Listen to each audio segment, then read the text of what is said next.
Cristo está entre nós. Queridos irmãos e irmãs e todos os que acompanham o vlog Ortodoxia Brasil, neste vídeo falaremos sobre o primeiro concílio ecumênico da Igreja, o Concílio de Nicéia.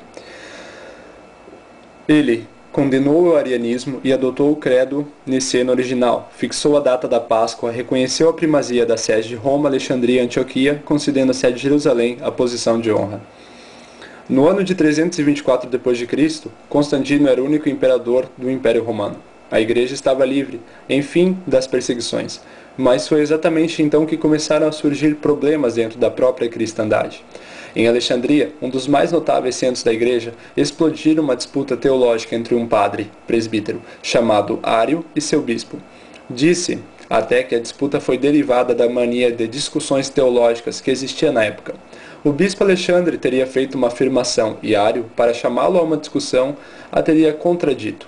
Daí nasceu um grave impasse teológico, pois em seu desenvolvimento, Ário passara a afirmar que o Logos encarnado, o Cristo, era inferior ao Pai, e que se o Pai gerou o Filho, então houve uma época em que o Filho não existia. Ário acreditava em Jesus Cristo como Salvador, mas subordinava ao Pai. Enfim, negava a divindade de Jesus Cristo, pois afirmava que ele não era igual ao Pai em substância. Desde os tempos apostólicos, a Igreja combatia os que pregavam divindades subordinadas a Deus, derivadas das seitas gnósticas. Tudo isso era contra o mistério da redenção, pois a redenção, como há tempo fundamentara o diácono Atanásio, não teria sentido se Deus mesmo não tivesse se encarnado, se Jesus Cristo não fosse Deus verdadeiro e homem verdadeiro. Tomando Constantino conhecimento dessa discussão herética e do perigo iminente da cisão na Igreja, promoveu a convocação de um concílio, que se realizou na cidade de Nicéia da Bitínia, próxima de Constantinopla, em 325 d.C.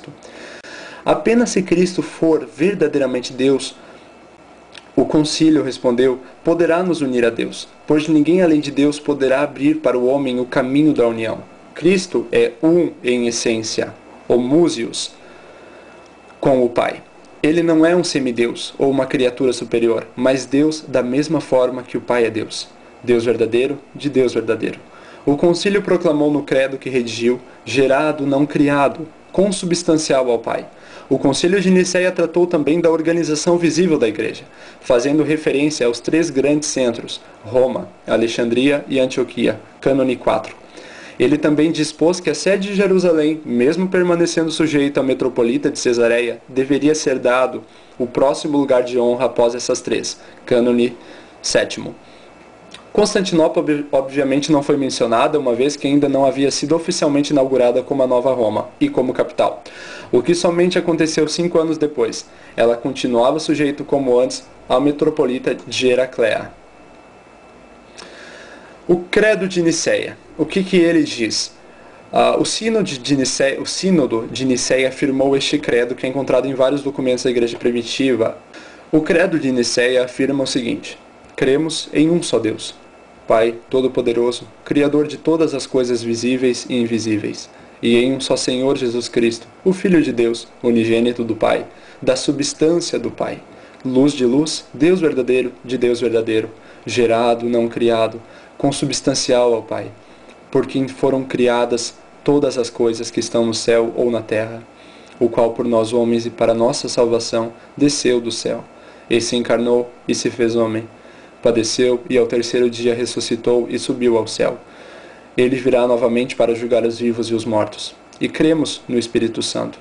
E quem quer que diga que houve um tempo em que o Filho de Deus não existia, ou que antes que fosse gerado ele não existia, ou que ele foi criado daquilo que não existia, ou que ele é de uma substância ou essência diferente do Pai, ou que ele é uma criatura, ou sujeito a mudança ou transformação. Todos os que isso falam são anatemizados pela Igreja una, santa, católica e apostólica. A ideia central do Concílio de Nicéia era organizar a Igreja, era reunir os sucessores dos apóstolos, era definir e reafirmar aquilo que a Igreja sempre creu. A Igreja sempre creu em tudo que os 7 concílios proclamaram, mas era necessário desfazer-se de ideias erradas sobre essas mesmas crenças. O Concílio de Nicéia, então, é o primeiro concílio ecumênico da Igreja. Ele condenou o arianismo e nos deu o credo niceno original. E estabeleceu, por vez, As doutrinas essenciais da cristandade. Cristo está entre nós.